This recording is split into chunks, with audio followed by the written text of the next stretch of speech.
All of these organisations are tied together and in a particular address, at Tufton Street, which is just around the corner from Westminster. There's a common thread to push an agenda which some could say was libertarian. It's about low tax, low regulation, a kind of economy fit for hedge fund owners. Our investigations have uncovered loads of ties between these right-wing think tanks and campaign groups and the Tory government.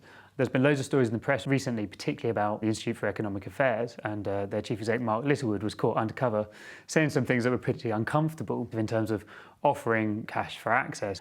Now, what this basically suggested was there was this group of organisations, of which the IEA is very much part, and others like the Adam Smith Institute, which will basically do research with a particular agenda and then have the context to filter that into government. You have weird alliances being formed there, kind of postmodern, post-truth alliances, like the group around Spiked Online, former revolutionary communists who now apparently supported by evangelical causes, Brendan O'Neill, for example.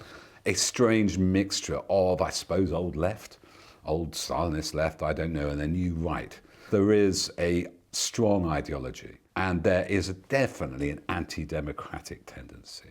And they work behind the scenes, having big influence on media, and because of their money, a big influence on the contemporary discourse in this country. All of these think tanks had a really interesting perspective on Brexit. Some of them didn't come out necessarily in a hard leave position, but what we've seen since the referendum is they've really solidified around this message of really rampant free trade and, preferably a no deal. Rather than having a kind of close association with the EU and the sorts of regulations on the food we eat and protecting the environment and the climate and so on, it wants us to instead do a trade deal with America, which means much less regulation. It means American businesses having access to buy and sell British healthcare, American businesses probably having access to buy and sell British education. And of course, in the EU, the main thing it does is farming, more than anything else in terms of its expenditure, an agricultural union. And American agribusiness is desperate to get its hands on the British countryside, get control of that, buy up large swathes of it, strip out a lot of the protections for things like hedgerows and hedgehogs and against pesticides, and turn it into a sort of new Midwest where they roll back all of it and they farm it very intensively and work their way very fast through our soils. It's basically a revolving door between the people who headed up the Leave campaign and the people in the Tufton network. So Matthew Elliott is a really great example, chief exec of Vote Leave. Set up the Taxpayers Alliance, a Tufton group. Later went to Legatum, who were basically the people who have stepped in, as far as we can tell, to tell the government how to do Brexit. The government basically running around like headless chickens. No one knows how to do Brexit. And these people are basically selling themselves as, well, we know how to do Brexit, cut everything. All the people who have been coming out really pushing for a hard Brexit or a no-deal Brexit are really embedded in this network of think tanks. So people like Steve Baker, Michael Gove, Liam Fox, Jacob Rees-Mogg even, Boris Johnson in certain cases. And likewise, you've got people like Brexit Central, who are supposedly a media outlet. They're filled with all these policy boards with people who have had positions in Tufton Street outlets. Tax havens are very keen to make sure that Brexit is positive for them. They can continue to basically be kind of hubs for money laundering. So they're paying probably for reports from these groups to make that case for them through the Brexit process. And so for the very rich people in the world, they want to push Britain further offshore and move it away from the regulations of the EU and make sure we can continue to launder the money of the very rich. The Tufton Street network is based in the UK, but actually has global significance and increasing global significance. DeSmog's research has shown just how much of this stuff is imported from the US in terms of their lobbying model. So, for example, on the environmental side, we know the Global Warming Policy Foundation involved people like the Heritage Foundation, the Heartland Institute, the Cato Institute, associated with, pretty far-right views at times.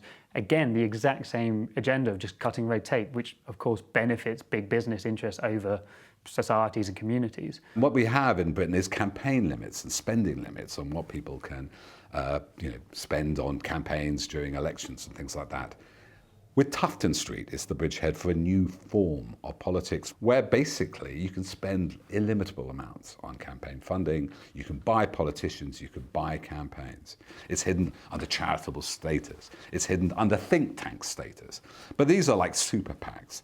They're funded by the same people. They push the same message both during campaigns and outside campaigns. And I think they're a source of great corruption in our politics. It will destroy the base of our democracy. The UK network is learning their tactics and bringing those back across. And what the US gets in return is people with basically posh British accents, politicians, policymakers, supposedly people who are heads of important think tanks in London, to go and to present to rooms in Washington and come across like they know what they're talking about. We've got pretty strong evidence to suggest that Cambridge Analytica were involved with the Brexit referendum. We've got pretty strong evidence to show how the Brexit referendum, Vote Leave and Leave the EU are involved in this Tufton network. So what we're basically seeing is this community of people coalescing around this group, which we know at some point down the line have been involved, at least in conversations, possibly more, with Cambridge Analytica about how to disseminate that message to as many people as possible and essentially hack our politics. It's very easy not only to buy campaigns and buy electoral campaigns, it's so easy to buy the media here. We have a tiny oligopolistic owned press by mainly non-domiciled millionaires.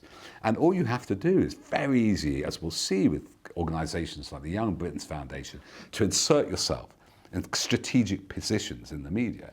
And it's pushing our democracy in ways which most people are unaware of. Within this network, it kind of gets siphoned off into lots of little issue areas. So you've got the Taxpayers Alliance, who kind of do tax. You've got the IEA, who do kind of broad regulatory economic theory. Got the Adam Smith Institute, who really push, a particular type of economic theory.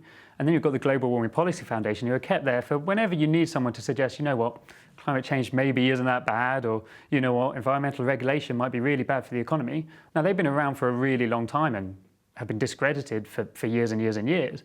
But in this age where media, TV, newspapers are desperate for a counterquote, these are the people who they call. Because the way that this media debate and this political debate currently is there's this weird polarization and need for false balance. Now, DeSmog has many thousands of words showing why these views can't really be trusted and the people involved shouldn't really be believed when it comes to climate change. They're attached to Tufton and they're not trustworthy.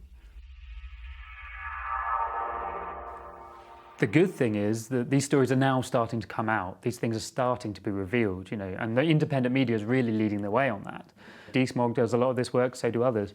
Open Democracy, Unearth, Real Media, ByLine, ByWire, all of these are outlets really pushing this transparency agenda and crack it open and doing that journalistic duty where perhaps the mainstream press isn't.